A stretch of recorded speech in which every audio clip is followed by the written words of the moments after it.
चीतलपुर नाम के गांव में बरसात का महीना पूरी तरह से अपने रंग में आ चुका था। बारिश लगातार धरती पर बरस रही थी। चारों ओर सिर्फ बारिश की टप टप और बहते पानी की आवाजें सुनाई दे रही थी। गौरी, सरकार से इस बार काफी ज्यादा राशन आया है, ट्रक भर के राशन आया है गांव में, लेकिन सरपंच जी उसे बांटने का नाम ही नहीं ले रहे। हमारा क्या होगा राजू? बच्चा भी भूखा है और अब तो जलावन भी नहीं बचा। कब तक ऐसे जिएंगे हम? नहीं गौरी, अब और नहीं। बारिश जरा भी हल्की हुई ना तो मैं खुद जाऊंगा सरपंच के घर, पूछूंगा कि आखिर क्यों नहीं बांट रहे राशन। ये हमारा हक है। हाँ राजू, बात करो, नहीं तो हम ऐसे ही भूखे ही मर जाएंगे। किसी को हमारी परवाह नहीं। मुखिया लाल सिंह बैठा हुआ आग के पास अपना नौकर से बात कर रहा होता है। अरे सरपंच जी, इस बार तो बारिश जैसे रुकने का नाम ही नहीं ले रही। कब से झमाझम बरस रही है। तो होने दो बारिश, हमें क्या चिंता। हमारे घर में तो राशन भरा पड़ा है, इतना भरा है कि अगले 3 महीने भी निकल जाए तो कोई फर्क नहीं पड़ेगा। वो तो है सरपंच जी, सरकार से जो राशन आया था वो तो पहाड़ जैसा ढेर था, मगर आपने तो आधा भी नहीं बांटा गांव वालों को। बाकी सब गोदाम में ही पड़ा है और कुछ तो आपने बेच भी दिया ना। हाँ हाँ हाँ, अरे बस यही तो मेरी समझदारी है। गरीबों को जितना देना है उतना ही दो, ज्यादा देकर उन्हें आदत क्यों बिगाड़नी। बाकी जो बचा वो मेरे और तुम जैसे समझदार लोगों के लिए है। सही कहा सरपंच। तभी तो आज हम आपके पास बैठे हैं, बारिश के मजे ले रहे हैं, गर्मा गर्म चाय पी रहे हैं और चिंता नाम की चीज दूर दूर तक नहीं। इस बार मैंने एक और चीज सोची है, एक चालाकी भरी योजना, जिससे अगली बार और भी ज्यादा राशन बचेगा। बारिश धीरे धीरे हल्की हो जाती है। राजू अपने दोस्त मोहन के घर जाता है। अरे राजू, क्या बात है? बारिश अभी अभी रुकी है और तुम सीधा मेरे घर आ गए। मोहन भैया, आपको तो पता ही है, पिछले कई दिनों से लगातार बारिश हो रही थी। अब हालत ऐसी हो गई है कि घर में राशन का एक दाना तक नहीं बचा। बच्चे भूख से रोते रोते सो जाते हैं। हाँ राजू, बात तो बिल्कुल सही कह रहे हो। हमारे घर का हाल भी कुछ अलग नहीं है। कल तो बस बचा खुचा आटा किसी तरह से पकाया था, अब तो चूल्हा जलाने का भी कुछ नहीं बचा। अब और इंतजार नहीं कर सकता भैया, बारिश रुक गई है, रास्ते भी थोड़ा साफ हो गए हैं। चलिए सीधा मुखिया जी के घर चलते हैं, उनसे पूछते हैं कि राशन का क्या हुआ, कब तक हम भूखे बैठेंगे। तुम्हारे बात में दम है राजू। राशन तो बहुत पहले आ गया था मगर उन्होंने बांटा नहीं। अब समय आ गया है कि हम अपने हक की आवाज उठाएं। सही कहा भैया, अब खामोश बैठने का वक्त नहीं। गांव के और भी लोगों को साथ लेते हैं, सब चलेंगे मुखिया जी के घर, पूछेंगे कि गरीबों का हक आखिर कब मिलेगा। आज राजू और मोहन दोनों सरपंच जी के घर जाते हैं। अरे राजू, मोहन, तुम दोनों आज अचानक मेरे घर पर कैसे आ गए? सब ठीक तो है? मुखिया जी, अब छुपाने का वक्त नहीं है, हम सीधे सवाल करने आए हैं। जो सरकार की तरफ से राशन आया है, आप उसे बांट क्यों नहीं रहे? हाँ मुखिया जी, अब तो बारिश भी रुक चुकी है, रास्ते भी साफ हो गए हैं, अब बहाना बनाने की कोई वजह नहीं बची। गांव के लोग भूखे बैठे हैं और आप राशन दबाकर क्यों रखे हुए हैं? राशन? कैसा राशन? अभी तक तो कोई राशन आया ही नहीं है। सरकार की तरफ से साफ कह दिया गया है कि जब तक बारिश पूरी तरह से खत्म नहीं हो जाती तब तक राशन नहीं भेजा जाएगा। मुखिया जी, झूठ मत बोलिए, हमें सब पता है। ट्रक आया था, गोदाम में माल रखा गया था, कुछ लोगों को चुपचाप बांटा भी गया और कुछ बेच भी दिया गया। अरे भाई, मैं तुमसे झूठ बोलकर क्या हासिल करूंगा? अगर सच में राशन आया होता तो मैं क्यों छुपाता? सरकार ने कहा है कि बारिश पूरी तरह रुकने के बाद ही अगली खेप भेजी जाएगी। मुखिया उन दोनों की एक नहीं सुनता और दोनों को घर से निकाल देता है।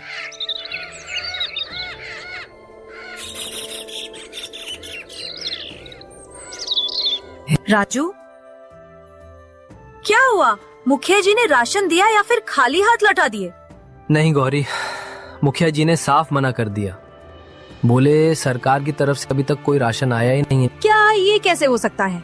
सरकार तो हर महीने की शुरुआत में ही राशन बेच देती है। मुझे भी यही लग रहा है गौरी, सच कहूँ तो मुझे लगता है मुखिया जी झूठ बोल रहे हैं। लेकिन क्यों राजू, हमने उनका क्या बिगाड़ा है? हम तो वैसे ही दिन भर मेहनत करते हैं, 2 वक्त की रोटी के लिए तरसते हैं। पता नहीं गौरी, शायद गरीबों के हिस्से में अब भूख, तकलीफ और आंसू ही रह गए हैं। जब तक वोट चाहिए होता है तब तक सब दरवाजे पर आते हैं। तभी राजू के घर पर सेठ जी आते हैं पैसे वसूल करने के लिए। अरे राजू, तूने जो कर्जा लिया था पिछले साल वो अभी तक चुकाया नहीं है। अब तक कितना वक्त हो गया, मेरी भी कोई लिमिट है या नहीं? सेठ जी माफ कीजिए, इस बार मेरे पास सच में कुछ नहीं बचा। बारिश ने खेत बर्बाद कर दिए, फसल बर्बाद हो गई, घर में एक दाना तक नहीं है, बच्चों के लिए भी कुछ नहीं। मुझे तेरे भूखे पेट से क्या लेना देना? मैं तेरा पेट भराने नहीं, अपना पैसा वसूलने आया हूं। और तुझे तो पता है कागज पे साफ लिखा है, अगर रकम समय पे नहीं चुकाई गई तो मकान जब्त किया जाएगा। सेठ जी, इस घर के सिवा मेरे पास कुछ नहीं है। मुखिया जी ने भी राशन देने से मना कर दिया है, और अब आप अगर ये छत भी छीन लोगे तो मैं अपने बीवी बच्चों को लेकर कहां जाऊंगा? कहीं भी जा मुझे क्या फर्क पड़ता है। जंगल में जा, नदी किनारे जा, किसी पुल के नीचे सो। जब मेरी रकम नहीं दे सकता तो इस घर में रहने का हक भी खो दिया है तूने। सेठ जी, इंसानियत नाम की भी कोई चीज होती है क्या? गरीबी इतनी बड़ी सजा है कि रहने को छत भी ना बचे। सेठ गौरी और राजू को दोनों को घर से बाहर निकाल देता है। राजू, इतनी तेज बारिश में अब हम कहाँ जाएंगे? घर भी छिन गया, बच्चों का क्या होगा? मुझे तो कुछ समझ में नहीं आ रहा। तुम घबराओ मत गौरी, मैंने सोचा है, मेरा बचपन का दोस्त है मोहन, उसके घर चलेंगे। वो भले इंसान है, हमारी मदद जरूर करेगा। जब सबने मुंह मोड़ा तब भी वो हमारे साथ खड़ा था। मैं जानता हूँ वो हमें यूं बारिश में नहीं छोड़ दे। हाँ, सच कह रहे हो ना राजू? वो हमें अपने घर में रख लेगा ना? मैं बच्चों को लेकर बहुत डर रही हूँ, कहीं ये बारिश हमें बहाकर ना ले जाए। जब तक मैं जिंदा हूँ तुम्हें और बच्चों को कुछ नहीं होने दूंगा। चलो देर मत करो, हर पल बारिश और तेज होती जा रही है। अगर अब नहीं निकले तो रास्ता और खतरनाक हो जाएगा। राजू और गौरी दोनों मोहन के घर पहुंचते हैं उसे मदद मांगने के लिए। मोहन, ओ मोहन, जाकर देखो ना। लेकिन सुनो, इतनी बारिश में कोई आया है तो जरूर कोई मुसीबत में होगा। अरे राधिका, और कौन होगा? मेरा दोस्त राजू ही होगा। बेचारा पहले ही बहुत परेशान चल रहा था। तो सुन लो जी, मैं साफ कह रही हूँ, उस फटीचर की कोई मदद मत करना। वो हर वक्त रोता रहता है, बस दुख और मुसीबत की पोटली लेकर आता है। लेकिन राधिका, वो आज सच में मुसीबत में होगा। घर से निकाल दिया गया है, बच्चे साथ में हैं, ऊपर से इतनी बारिश। कम से कम एक रात की शरण तो दे सकते हैं। और हमारा क्या? हमारे पास खुद खाने को कुछ नहीं है। इस बार तो मुखिया जी ने हमें भी राशन नहीं दिया। तुम्हें लगता है कि हम किसी और का बोझ उठा सकते हैं? राधिका, वो मेरा बचपन का दोस्त है। जब मैं बीमार पड़ा था तो वही सबसे पहले दौड़कर आया था। आज जब उसे जरूरत है तो क्या हम... सुनो, आज मैं किसी बहस के मूड में नहीं हूँ। तुम साफ साफ मना कर देना कि हमारे पास न जगह है न खाना, वो कहीं और चला जाए। फर्मली, ठीक है? मोहन अपने घर के बाहर आता है। रवि मोहन, मैं बहुत परेशान हूँ। घर से निकाल दिया गया है, ऊपर से बारिश। क्या तुम मुझे अपने घर में कुछ दिन के लिए पनाह दे सकते हो? राजू भाई, माफ करना, मेरे घर में सच में बिल्कुल भी जगह नहीं है। राधिका की मायके वाले यहाँ रहने आए हुए हैं, हर कोना भरा पड़ा है। ये क्या कह रहा है मोहन? मैंने तेरा हर बुरे वक्त में साथ दिया है। तू जब बीमार पड़ा था मैं दिन रात तेरे साथ रहा, तेरे लिए दवा लाया, खाना बनाया। आज जब मुझे जरूरत है तू मुंह मोड़ रहा है।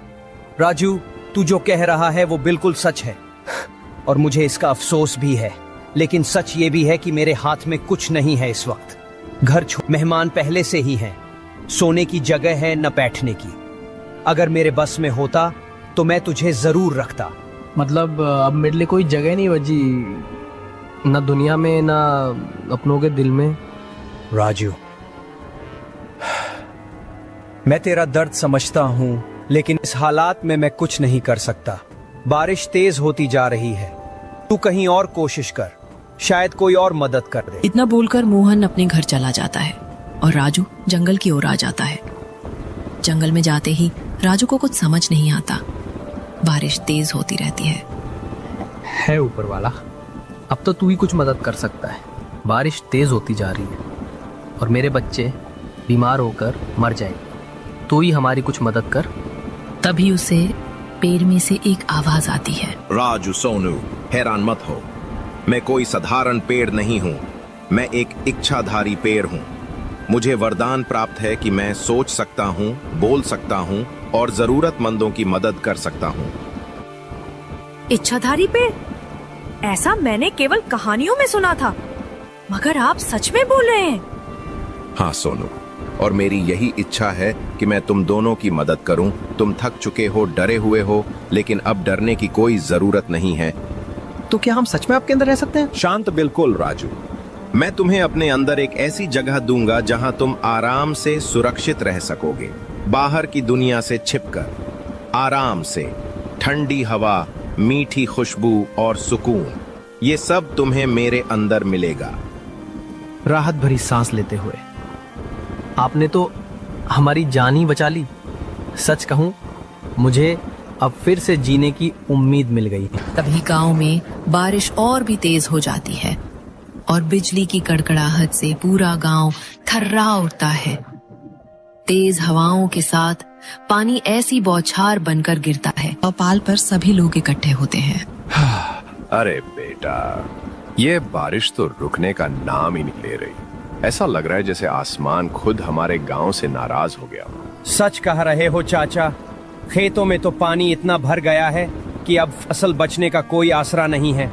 हमारे घरों में भी पानी घुस चुका है। अगर यूं ही बारिश चलती रही तो हम सबका सब कुछ बर्बाद हो जाएगा। बिल्कुल, और मैं तो कहता हूँ कि अब हमें गांव में नहीं रहना चाहिए। ये जगह अब रहने लायक नहीं रही। क्या कह रहे हो चाचा? अगर हम गांव नहीं रहेंगे तो फिर कहाँ जाएंगे?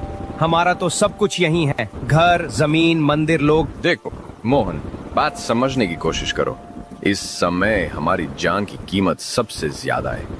खेत, घर सब बाद में देखा जाएगा। अगर हम जिंदा रहे तो दोबारा मेहनत करके सब बना लेंगे। लेकिन अगर यहीं फंसे रह गए तो कुछ नहीं बचेगा। चाचा ठीक कह रहे हैं। मैंने अभी अभी स्कूल की बिल्डिंग देखी है, छत गिर चुकी है, दीवारों में दरारें आ गई हैं, राशन की दुकान में पानी भर गया है और वैसे भी मुखिया जी अब कुछ बांट नहीं रहे। उन्होंने साफ मना कर दिया कि अब जो बचा है वो सिर्फ खास लोगों को मिलेगा। मुखिया जी को तो शर्म आनी चाहिए। जब जरूरत थी तब वो कहाँ है? बच्चों को दूध तक नहीं मिल रहा और वो आराम से अपने घर में बंद हैं। इसलिए तो कह रहा हूं बेटा, हमें अब कोई और रास्ता ढूंढना होगा। मेरा मानना है कि अगर हम जंगल की ओर चले जाएं तो वहां कुछ ऊंची जमीन मिल जाएगी। वहां कम से कम बारिश का पानी नहीं भरेगा और पेड़ों की छांव भी होगी। कुछ दिन वही रहेंगे, जब बारिश थमेगी तो वापस लौट आएंगे। सभी गांव वाले जंगल की ओर जाने लगते हैं। जंगल में जाते ही उन्हें राजू का पेड़ वाला घर दिखता है। सभी उसे देखकर हैरान हो जाते हैं। सभी राजू बाहर आता है। अरे चाचा जी, मोहन, आप इस घने जंगल में और इस छोटे से पेड़ के नीचे क्या करने आवे? इतनी बारिश में यहाँ तक पहुँचना आसान नहीं था। सब खैरियत तो है ना? राजू बेटा, हमें माफ कर देना, पर गांव जैसे तबाही की चपेट में आ गया है। बारिश थमने का नाम नहीं ले रही। किसी की छत उड़ गई, किसी का घर बह गया। हमारे पास अब ना कोई रास्ता बचा, ना कोई सहारा। बस यही सोचकर तुम्हारे पास चले आए कि शायद तुम इस पेड़ के नीचे हमें थोड़ी सी जगह दे दो। अरे चाचा जी, आप तो मेरे बड़े हैं। मेरी जगह पे आपका हक सबसे पहले है। मैं आपको जगह क्यों नहीं दूंगा? ये पेड़, ये छांव, ये झोपड़ी, सब कुछ आपका ही तो है। आइए, अंदर आइए। जब तक मेरा दम है, आप सब इस पेड़ के नीचे महफूज रहेंगे। राजू बेटा, तेरा बहुत बहुत धन्यवाद। तेरी ये झोपड़ी आज हमारे लिए किसी मंदिर से कम नहीं है। यहाँ सब कुछ है, छत है, दीवार है, बरसात से बचाव है। बस एक ही कमी है, खाने को कुछ भी नहीं है। सरपंच जी, कृपया समझने की कोशिश कीजिए। ये पूरा गांव खाली हो चुका है। हर दिशा से पानी गांव की ओर बढ़ रहा है। अब सिर्फ आप ही बचे हैं जो अभी तक यहाँ रुके हुए हैं। लेकिन क्यों खाली करूं मैं? मेरा घर अभी भी ठीक ठाक खड़ा है, कोई दरार नहीं, कोई नुकसान नहीं। गांव वालों के पास पक्के मकान नहीं थे, इसलिए वो डर कर भाग गए। लेकिन मेरे पास सब कुछ है, मजबूत दीवारें, भरा हुआ राशन और छत जो अब तक टिकी हुई है। मुखिया जी, बात सिर्फ दीवारों की नहीं है, ये प्राकृतिक आपदा है। बारिश रुकने का नाम नहीं ले रही, नदियां उफान पर हैं। अगर बाढ़ गांव में घुस आई या आपकी छत गिर गई तो उसका जिम्मेदार कौन होगा? शायद तुम ठीक कह रहे हो।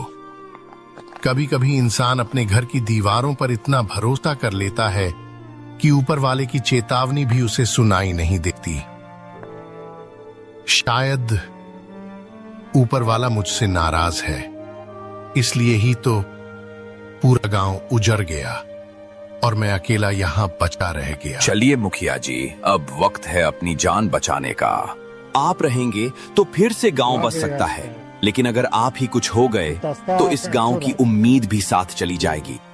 ठीक है बेटा, चलो छोड़ देता हूं मैं भी इस गांव को, लेकिन वादा करो जब बारिश रुकेगी, जब सूरज फिर से निकलेगा तो हम मिलकर इस गांव को फिर से बसाएंगे। एक एक ईंट जोड़कर एक एक सपना फिर से सजाएंगे। मुखिया सारा राशन बैलगाड़ी में रखकर जंगल की ओर चला जाता है। उसे वहां पर राजू चाचा जी और मोहन सब मोहन चाचा जी, मैं आपका बहुत बड़ा गुनहगार हूँ। जो कुछ भी हुआ उसके लिए मुझे माफ कर दीजिए। बेटा, हमें तुमसे कोई शिकायत नहीं है। ये जंगल सबका है, तुम भी हमारे जैसे इंसान, यहाँ रहने का तुम्हें भी पूरा हक है। चाचा जी, हम सब भूखे हैं, यहाँ खाने को कुछ नहीं है। बच्चे 3 दिन से एक दाना तक नहीं खा पाए। खाने की चिंता अब तुम मत करो राजू। देखो, मैं ये बैलगाड़ी में ढेर सारा राशन भरकर लाया हूँ। चावल, दाल, आटा, नमक, जो भी चाहिए सब है। इतना सारा राशन, लेकिन कैसे? सरकार से राशन आया था, लेकिन मैं तुमसे वो बात छुपा गया। मुझे डर था कि तुम वापस आ जाओगे तो सब बदल जाएगा, लेकिन अब मुझे अपनी गलती का एहसास हो गया है। हम मुखिया जी, आपने इतना बड़ा धोखा किया, फिर भी मैं आपको दोष नहीं देता। शायद मेरी ही कोई कमी रही होगी। नहीं राजू, ऐसा मत कहो। तुमने आज मेरी आंखें खोल दी हैं। अब ये जमीन सिर्फ मेरी नहीं, सबकी है। हम तुम्हें जरूर जगह देंगे। जब गांव के सभी लोग उस एक ठोकर खाए हुए इंसान को अकेला छोड़ देते हैं और वो मजबूरी में पेड़ पर रहने लगता है,